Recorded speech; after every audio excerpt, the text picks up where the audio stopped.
Assalamualaikum warahmatullahi wabarakatuh. Perkenalkan, nama saya Diva Elviana dengan NIM 19302241017. Saya dari Prodi Pendidikan Fisika Universitas Negeri Yogyakarta. Di sini, saya akan mempresentasikan mengenai mata kuliah Fisika Statistika yang diampu oleh Bapak Supahar. Baik, saya akan mempresentasikan mengenai gas tak ideal. Dengan materi yang pertama yaitu zat padat, yang kedua menerapkan hukum mekanika kuantum.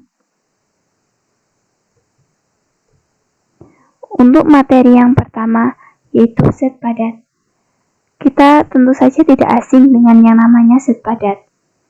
Selain gas, wujud lain yang mudah digarap adalah bahan padat yang tidak mudah berubah bentuknya.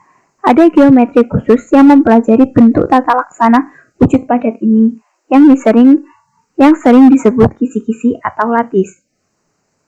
Pengukuran kapasitas panas bahan padat umumnya menunjuk pada nilai C0 T besar pada suhu ruang sebesar 3 NK 2 kali nilai C0 T besar pada bahan yang berupa gas. Hal ini juga dapat dijelaskan lewat cara yang sangat sederhana. Molekul atau atom yang ada pada bahan padat tersebut sesungguhnya tidak diam atau statik, melainkan bergetar, katakanlah mengikuti gerak harmonik. Energinya dapat diungkap dalam besaran simpangan atau dilambangkan S vektor dan momentum P vektor menggunakan ungkapan mekanikanya Hamilton sebagai berikut.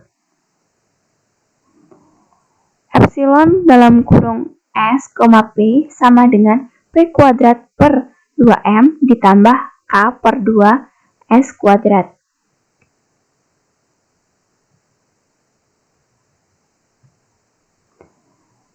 Gerak getaran itu terjadi dalam 3 dimensi, maka disimbolkan atau rumusnya menjadi Epsilon dalam kurung X, Y, Z, P, X, P, Y, P, Z sama dengan Px kuadrat plus Py kuadrat plus Pz kuadrat per 2M ditambah K per 2 dalam kurung X kuadrat plus Y kuadrat plus Z kuadrat.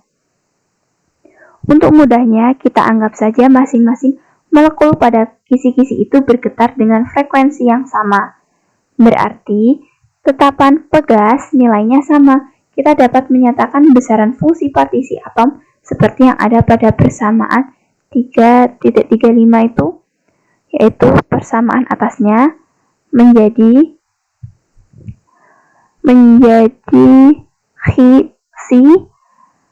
si beta sama dengan 1 per H pangkat 3 integral dx, integral dy, integral dz, integral dpx, integral dpy, integral dpz, pangkat dalam kurung min dalam kurung kurawal beta dalam kurung px kuadrat plus py kuadrat plus pz kuadrat tutup kurung per 2m tutup kurung kurawal ditambah buka kurung kurawal k kalikan x kuadrat plus y kuadrat plus z kuadrat tutup kurung per 2 tutup kurung.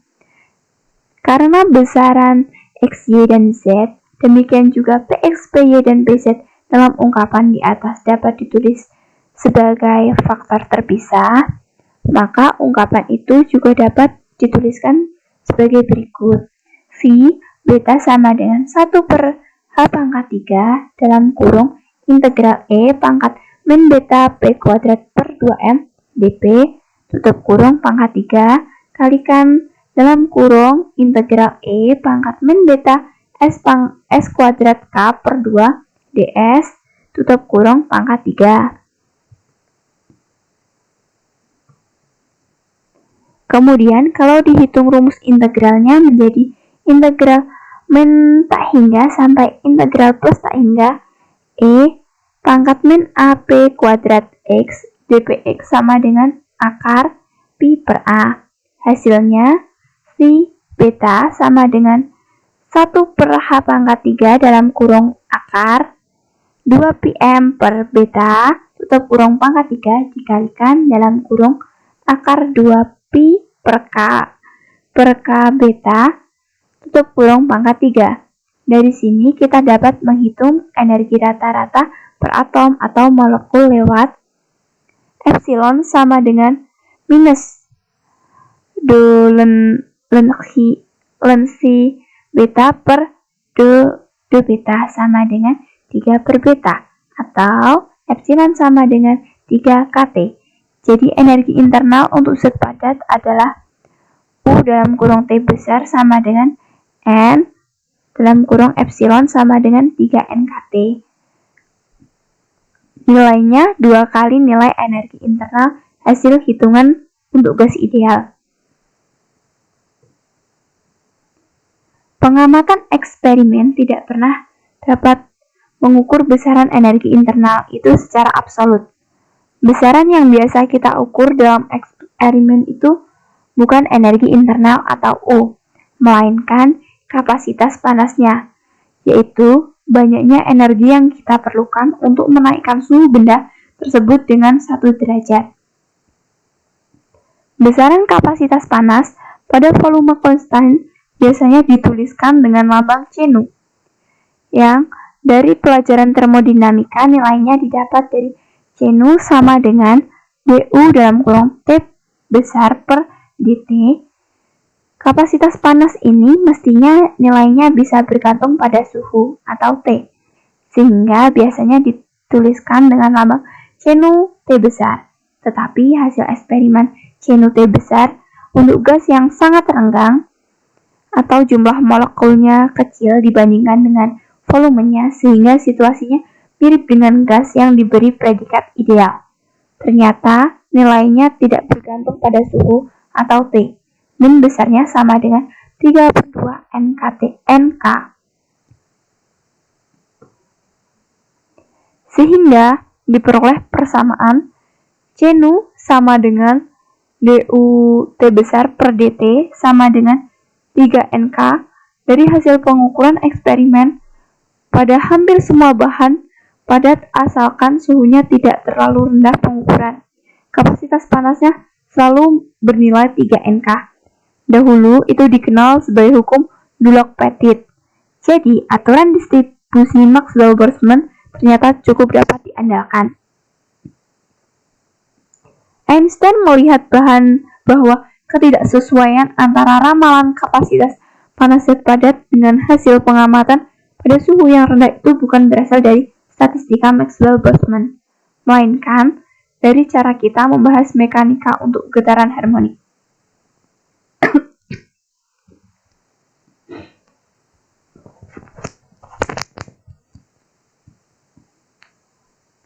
Kita memasuki materi yang kedua, yaitu menerapkan hukum mekanika kuantum. Status energi sebuah osilator harmonik ditandai dengan sebuah bilangan kuantum, J, yang nilainya boleh 0, 1, 2, 3, dan seterusnya. Energi osilator pada status tersebut nilainya epsilon J sama dengan Hnu dalam kurung J plus 0,5 tutup kurung. H merupakan tetapan Planck dan Nu adalah frekuensi osilator jika ada 3N osilator harmonik. Dengan menggunakan aturan Maxwell-Boltzmann, peluang bahwa osilator tersebut adalah menempati status J sebanding dengan E pangkat min epsilon J per kT. Maka energi total zat padat itu adalah U dalam kurung T besar sama dengan 3N per Chi sigma J sampai tak hingga sama dengan 0 epsilon J E pangkat min epsilon J per kT dengan Chi sama dengan sigma M sampai tak hingga sama dengan 0 E pangkat min epsilon M per kT. Sudah kita bahas sebelumnya bahwa ada kalanya 1 per kT kita tulis sebagai parameter beta, maka ungkapan untuk energi internal atau U menjadi lebih sederhana. U sama dengan min 3N per Chi beta kalikan do Hi beta per do beta. Oleh karena itu, akan kita hitung sekarang nilai Hi beta tersebut. Hi beta sama dengan sigma 0 sampai tak hingga E pangkat min beta epsilon M sama dengan sigma 0 sampai tak hingga E min pangkat min beta Hanu kali M plus 0,5 sama dengan E pangkat min beta Hanu per 2 per 1 min E pangkat min beta Hanu sama dengan 1 per sin H dalam kurung beta Hanu per 2. Jadi dengan menggunakan persamaan di atas akan kita dapatkan U sama dengan 3 per 2 N Hanu kosin beta Hanu per 2 per sin H beta Hanu per 2 sama dengan 3 per 2 N Hanu epsi E pangkat beta Hanu per 2 plus E pangkat min beta Hanu per 2 per beta Hanu per E pangkat 2 min E min pangkat min beta Hanu per 2.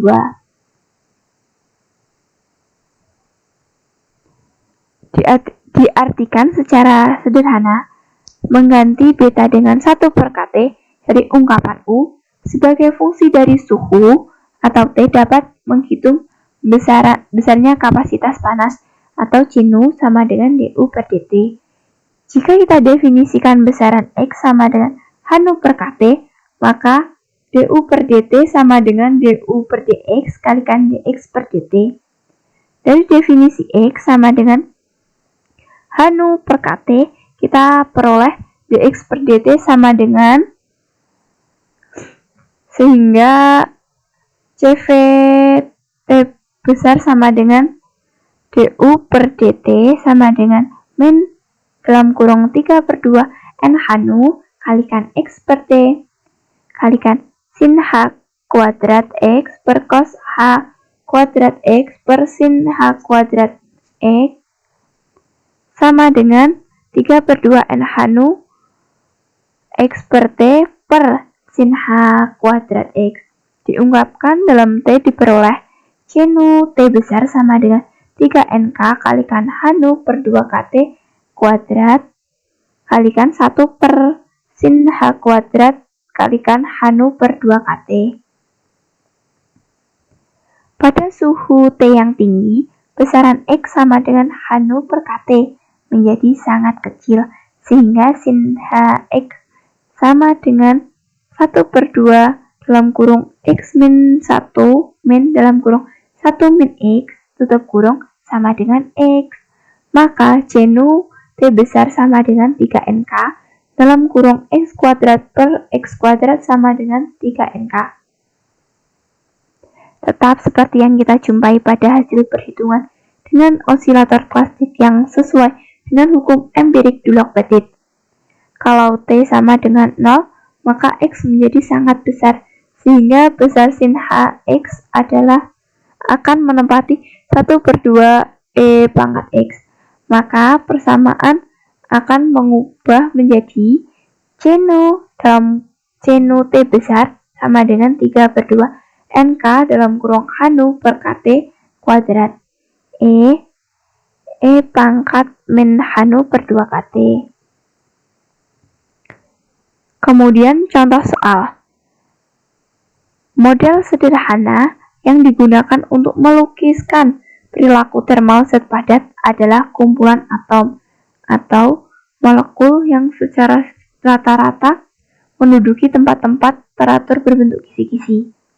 Masing-masing atom atau molekul tidak sekedar diam di tempat, melainkan bergetar secara harmonis dalam ruang dimensi 3. Sebut saja itu zat padat ideal. Bagaimana pendapat Anda? Kemudian kita diberikan 4 opsi. Yang A, model ini dapat diterima sebagai pendekatan awal karena struktur kristal maupun getarannya tidak dapat dilihat dengan indera penglihatan. Kemudian yang B, model ini kurang realistik karena yang menyebabkan atom atau molekul itu bergetar adalah gaya tarik antara sebuah atom atau molekul akibat interaksinya dengan atom atau molekul tetangganya. Kemudian C, model ini kurang realistik karena ada macam-macam bentuk kisi-kisi seperti bisa dipelajari dari hasil pengamatan dengan sinaptik tentang berbagai struktur kristal. Kemudian yang D, model ini kurang realistik karena menggunakan getaran yang sifatnya harmonik. Nah, di sini tadi kita kan sudah membahas mengenai zat padat yang di depan. Itu menjelaskan kalau zat padat itu tidak diam, melainkan bergetar secara harmonik, sehingga model ini dapat diterima sebagai pendekatan awal. Karena struktur kristal maupun gerakan getarannya tidak dapat dilihat dengan indera penglihatan, sesuai dengan asumsi kita yang depan tadi. Mungkin demikian tadi presentasi dari saya. Apabila ada kurang lebihnya saya mohon maaf. Wabillahi taufiq wal hidayah. Wassalamualaikum warahmatullahi wabarakatuh.